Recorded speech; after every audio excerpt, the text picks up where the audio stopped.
Now, here's a statistic that you won't like to hear. The price of electricity in Ireland is the highest in Europe, or among the highest. That's according to new research. It's almost double the European average, according to those statistics commissioned by Austrian and Hungarian energy regulators. Well, Christopher O'Sullivan and Louise O'Reilly are still here with me. I'm also joined by Daragh Cassidy of bonkers.ie and Warren Lynch, Senior Research Officer at the ESRI. You're both very welcome along to the programme tonight. Daragh, break down those numbers that we saw today published in the Irish Independent about the unit price for electricity. It's eye-watering. And I said, like, this might come as a surprise. It probably won't come as a surprise to many people who are getting bills through the door. Yeah, anyone who's opened up an electricity bill over the past few months, or even a gas bill as well, won't be surprised. It's a really, really high number, but this isn't surprising. Eurostat releases these figures every 6 months also, and when Eurostat releases the figures, it always shows that we're around the second or the third most expensive in all of Europe for electricity. It's 50 cents at the moment per kilowatt hour on average. That's up from around maybe 20 cents to 22 cents in Ireland back in 2020, so it's a big turnaround.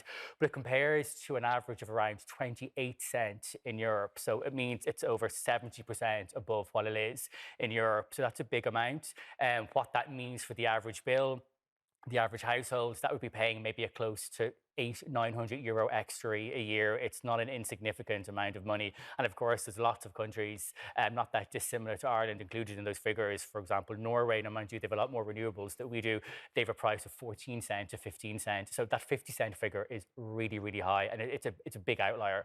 Yeah, incredibly high. And when these discussions are had, I suppose, especially now with politicians on the panel with us, they will say, it's not just us, it's being experienced right across Europe. It's the war, it's all sorts of things. But our base price appears to be certainly much higher than other, before any of these other factors come into play. We have a very high for our unit price. So why are we top of the pile? Why do we pay so much more than our European neighbours? So I would say there are things that we know and things that we don't know. We're still trying to get to the bottom of this to some extent. There's new research that needs to be done, but there are lots of factors that could be playing in here. Now, some of them are things we can't do anything about. So we can't do anything about the fact that we're an island. We can't do anything about the fact that we only have 2 interconnectors to Great Britain. We're getting another one to France, but still has to be built. We also can't really do anything about the fact that our population is so dispersed. So that means that it just costs more on average to get electricity to every single home and business around the country. We don't have as many densely populated cities. We don't have as much apartment blocks and that kind of thing that are cheaper to service. And then there are other things we probably could do something about in the longer term. So that's the question. What's within our control? So we're still very reliant on gas generation. So we're reliant on fossil fuels in general for electricity. Some of that is not our fault in that we've tapped all of our hydro resources. We don't have the kind of resources they have in places like Switzerland, for example. But within those fossil fuels, we're very reliant on gas. We don't have any nuclear. We don't have much coal. Nuclear is a low carbon source, but coal is a very high carbon source. And then on top of that, our renewable electricity seems to be coming in more expensive than other countries. So the subsidies that we pay for renewable electricity are quite high, considering how windy we are. Some of that, and we've got some preliminary results to suggest that if you have long delays in the planning system, that all puts upward pressure on prices.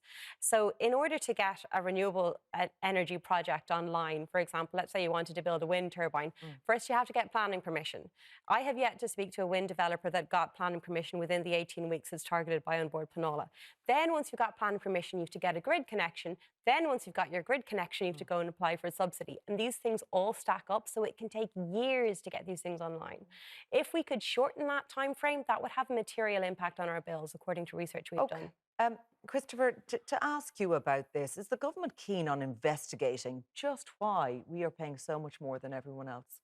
I think Muireann outlined it pretty well there, but something I think we should certainly consider in order to tackle all of the issues that Muireann has outlined is a specific ministry for energy, something to focus on, rollout of... Who's doing that? Eamon Ryan? No, it's at the moment there's quite a broad department there. It includes communications, it includes transport, it includes climate action. He's too much on his plate there, do you think, Christopher? It's a huge task and it's a huge ask, and I think with the cost of energy, with the need and the urgency to move towards clean and renewable energy and get away from that gas and fossil fuels that we're dependent on, we need to expedite the rollout of renewable energy. Maireann is right. You're saying we need a new minister for energy, that the existing minister for energy can't do this job on investigating why we are paying so much more for electricity than I'm not questioning else. the job that the existing minister is doing. No, but you believe it I'm needs saying to be that a standalone portfolio. because of the task at hand, because of the cost of energy, because of the cost of electricity to businesses and to households, we should have a windfall tax in place already. The windfall tax legislation is due to come to the Dáil this session, which would Okay, we would stand to get Let's take that for example. And I know that won't, that's another matter. And the windfall tax decision was only made because Europe as a bloc were making that decision, so we got on board with that. But we're lagging behind. I think other European countries have. Europe made that decision back in October. And actually, if the legislation was put in place in around November, December, we would actually stand to get a far greater windfall because the prices were much bigger then. We need to expedite these type of decisions and measures. By the way, I also think that the private...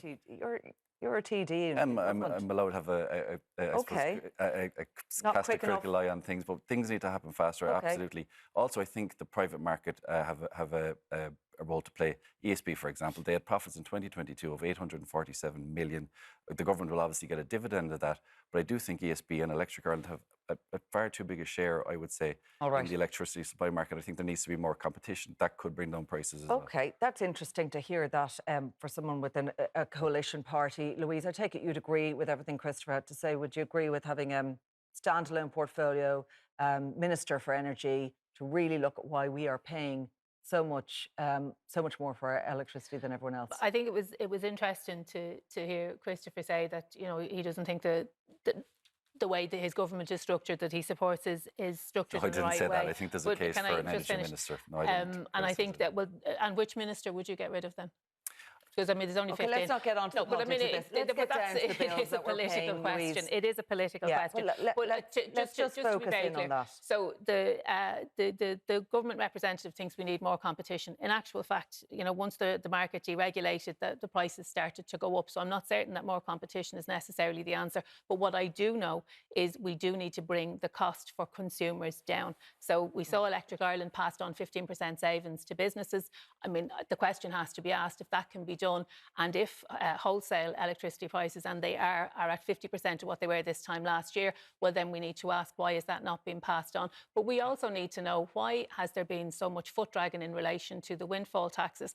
I raised this, I think Pearse Doherty raised it as well, I think it's almost a year ago now, and the government just delayed and delayed and delayed. They don't live in the real world, they don't know what people are suffering. Daragh, just on this passing down discounts or passing down reduced prices to electricity to customers, why isn't that happening quicker enough? What's stalling all of that? Hedging, and also there are inefficiencies in the market because the cost of generating electricity in Ireland seems to be way above what it is in other countries. So even today, and I know a lot of people think lots of suppliers are making supernormal profits, not all of them are in Ireland at least, but the cost of energy, of electricity at the moment for the first 3 months of the year was 155 megawatts. That's still 300% what it was in 2020. So there's actually nothing to pass on at the moment. Now, I don't know why the electricity costs so much to generate, but at the moment there doesn't seem to be anything to pass on because it's still at absolutely astronomical levels in Ireland, but seems to have eased back in other countries. The other issue quickly is just around hedging.